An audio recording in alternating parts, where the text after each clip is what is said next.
दोस्तों, हिंदू संस्कृति में व्रत एवं कथाओं का एक विशेष महत्व है। इसलिए आज हम साल के सबसे बड़े और महत्वपूर्ण व्रत करवा चौथ की विधि और कथा के बारे में जानेंगे। करवा चौथ का व्रत कार्तिक मास के कृष्ण पक्ष की चतुर्थी को किया जाता है। यह स्त्रियों का मुख्य त्योहार है। सुहागिन स्त्रियां अपने पति की दीर्घायु के लिए यह व्रत करती हैं। पूजा के लिए एक पट्टे पर जल से भरा लोटा एवं एक करवे में गेहूं भरकर रखते हैं। दीवार पर या कागज पर चंद्रमा, उसके नीचे शिव तथा कार्तिकेय की चित्रावली बनाकर पूजा की जाती है। इस दिन सभी सुहागिन स्त्रियां सज संवर कर कथा सुनती हैं तथा दिन भर निर्जल व्रत करके रात को चंद्रमा को अर्घ्य देकर ही पति के हाथ से जल ग्रहण कर भोजन करती हैं, व्रत को पूरा करती हैं। करवा चौथ की कई कथाएं हैं, लेकिन उनका मूल एक ही है। इसमें सबसे प्रचलित कथा आज मैं आपको सुनाने जा रही हूँ। इस कथा के बारे में कहा जाता है कि यही कथा भगवान शिव ने माता पार्वती को सुनाई थी, और जब अर्जुन तपस्या करने वन गए हुए थे तब द्रौपदी के आग्रह पर भगवान श्री कृष्ण ने भी इसी कथा का विवेचन किया था। चलिए अब कथा सुनते हैं। बहुत समय पहले की बात है।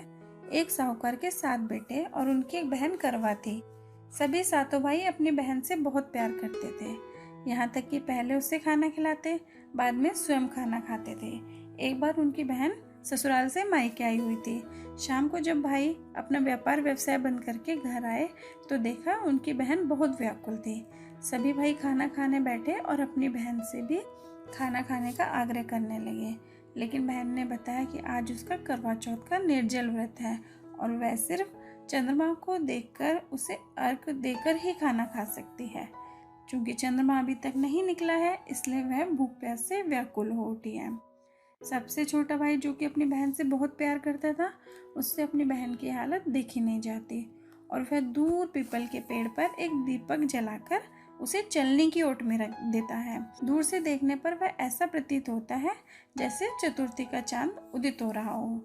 इसके बाद भाई अपनी बहन को बताता है कि बहन देखो, चांद निकल आया है, तुम उसे अर्घ देकर भोजन कर सकती हो। बहन खुशी के मारे सीढ़ियों पर चढ़ती हुई चांद को देखती है और उसे अर्घ देकर खाना खाने बैठ जाती है। वह पहला टुकड़ा मुंह में डालती है तो उसे छींक आ जाती है। दूसरा टुकड़ा डालती है, उसमें बाल निकल आता है, और जैसे ही तीसरा टुकड़ा मुंह में डालने की कोशिश करती है तो उसे उसके पति की मृत्यु का समाचार मिलता है। वह बौखला जाती है।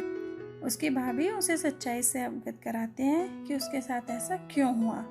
करवा चौथ का व्रत गलत तरीके से टूटने के कारण देवता उससे नाराज हो गए हैं, इसलिए उन्होंने ही ऐसा किया है। सच्चाई जानने के बाद करवा निश्चय करती है कि वह अपने पति का अंतिम संस्कार नहीं होने देगी और अपने सतीत्व से उन्हें पुनर्जीवन दिलाकर रहेगी।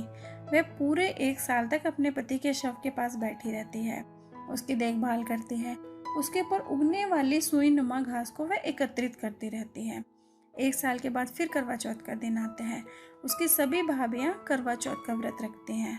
जब भाभियां उससे आशीर्वाद लेने आती हैं तो वह प्रत्येक भाभी से यम सुई ले लो, पिए सुई ले लो, मुझे भी अपनी जैसी सुहागिन बना दो, ऐसा आग्रह करती हैं।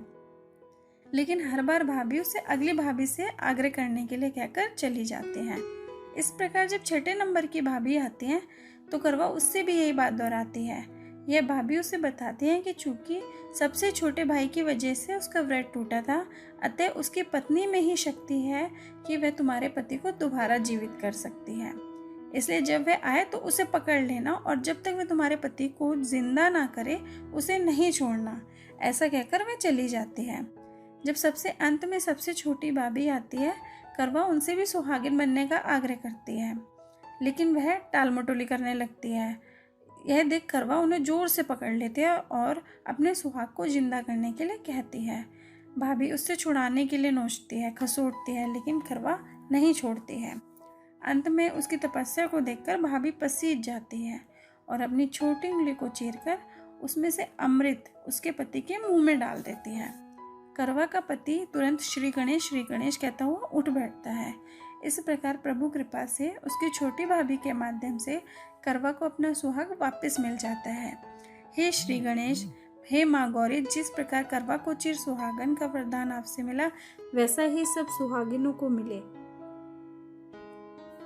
अगर आपको ये वीडियो अच्छा लगा हो तो प्लीज़ चैनल को लाइक करें, सब्सक्राइब करें और शेयर करना ना भूलें। Thank you.